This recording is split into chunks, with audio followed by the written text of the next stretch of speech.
Tetapi engkau, hai Bethlehem di Efrata, hai yang terkecil di antara kaum Yehuda, daripadamulah akan bangkit bagimu seorang pemimpin yang akan memerintah Israel.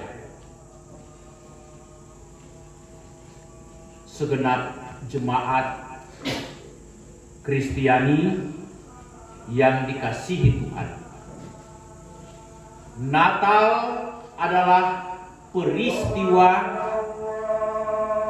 di mana Tuhan menyejarah dalam dunia, menyejarah dalam diri manusia.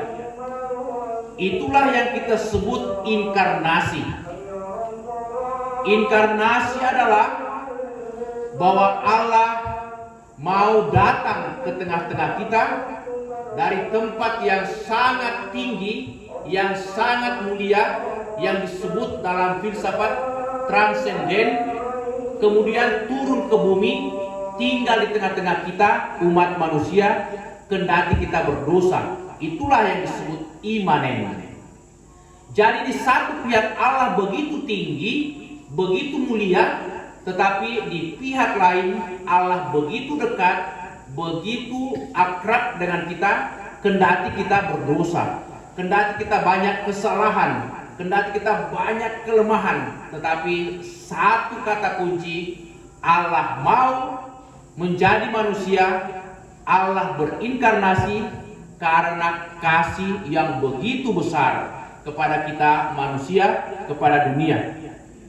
Dan Natal yang sesungguhnya adalah saat Tuhan melawat umatnya. Umat yang dilawat Tuhan bukan pertama-tama orang Yahudi semata, bukan juga orang-orang Majus, bukan pula orang-orang yang ada di Timur Tengah, tetapi Natal adalah peristiwa di mana Tuhan melawat umatnya dimanapun berada.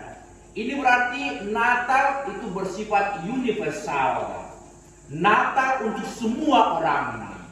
Maka tepatlah kalau kita memaknai Natal kali ini dengan merayakannya secara bersama-sama dalam Natal Oikumene.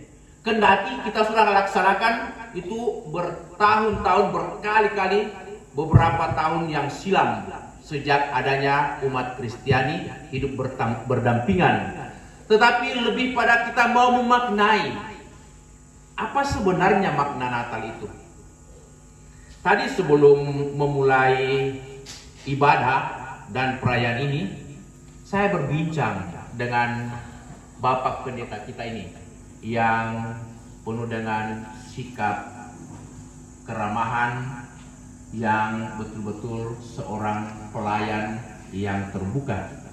Dia katakan, "Pastor, kami di sini umat di Sudu juga di Landokadawa, karena beliau juga melayani jemaat di Landokadawa, itu sangat kuat persatuannya. Kami umat Katolik dan umat Protestan itu bagaikan saudara. Tidak ada perbedaan yang mencolok. Kami sungguh saling memperhatikan." Saya katakan, itulah tujuan kita beragama. Itulah tujuan kita beriman. Beriman, beragama berarti kita membuka diri kepada siapapun, terlebih ketika kita juga merasa sebagai senasib, sepenanggungan. Maka memang Natal harus kita maknai dalam kebersamaan. Dan karena itu bacaan hari ini itu kita sengaja angkat bagaimana Allah menampilkan kemuliaannya melalui tanda bintang kejora, bintang timur yang sangat terang, di mana bintang timur ini menuntun para Majus dari timur. Kalau kita melihat Kamus Besar Bahasa Indonesia, apa yang dimaksudkan para Majus ini? Para Majus adalah orang-orang yang terpelajar, orang-orang yang terdidik, para sarjana dari timur. Dan saya mencoba mencari lebih tahu lagi, di mana itu Majus. Majus rupanya di timur, dan kemungkinan besar timur ini yang dituju atau yang dimaksud adalah Persia. Persia itu adalah kerajaan yang kuno, kerajaan yang besar pada zaman sebelum Yesus, zaman Herodes, dan zaman sesudahnya. Dan Persia ini tepat berada di antara perbatasan negara Iran dan Irak sekarang ini. Itulah orang-orang Majus berasal dari sana, orang-orang yang terpelajar. Kendati mereka terpelajar, mereka tidak menjadi sombong, mereka tidak menjadi tertutup hatinya, tetapi mereka bisa membaca tanda-tanda ilahi, tanda-tanda alam melalui bintang. Bintang itulah yang menuntun mereka sampai ke Betlehem, tetapi sebelumnya sampai ke Yerusalem. Dan melalui bintang itu mereka bergerak, jalan mengikuti gerakan bintang, dan tiba di Yerusalem. Di Yerusalem bintang itu sejenak berhenti, atau boleh katakan beristirahat.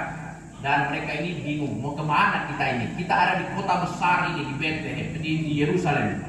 Tetapi mereka mulai membuka hati dan bertanya, di manakah dia bayi yang baru lahir itu? Kami datang dari timur mengikuti bintang ini, dan kami mengetahui bahwa ada seorang raja dunia, raja segala raja, King of King, dilahirkan di sekitar tempat ini. Tapi di mana kami tidak tahu. Nah, ketika rakyat mendengar, bahkan sampai ke telinga Herodes, gempar Yerusalem. Oh, ada raja baru, ada raja dunia, King of King.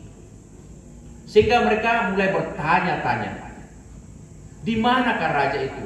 Maka Herodes berinisiatif mengumpulkan para penatua-penatua jemaat, para imam-imam kepala, para ahli-ahli kitab, dan bertanya, apakah memang ada dalam berita kitab Alkitab ini bahwa akan muncul seorang raja dunia, raja penyelamat yang disebut Mesias.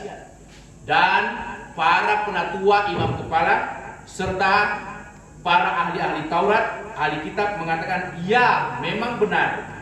Itu dikatakan dalam Mika pasal 5 ayat 1 yang sudah dibacakan tadi oleh adik kita, dan juga yang saya kutip kembali, dan juga diulang lagi dalam perikop Injil Matius pasal 2 ayat 6. Dan engkau Betlehem, tanah Yehuda, engkau sekali-kali bukanlah yang terkecil di antara mereka yang memerintah Yehuda, karena daripadamu akan bangkit seorang pemimpin yang akan menggembalakan umatku Israel. Jadi memang sudah diberitakan dari perjanjian lama. Itu 1000 tahun sebelum kelahiran Yesus, ini perjanjian lama sudah ada. Dan itu diberitakan dalam perjanjian lama bahwa akan muncul seorang raja dunia, Sang Mesias. Dan tepatnya akan muncul dari Tunggul Isai, dari kota atau kampung dusun sekalian, itu Betlehem.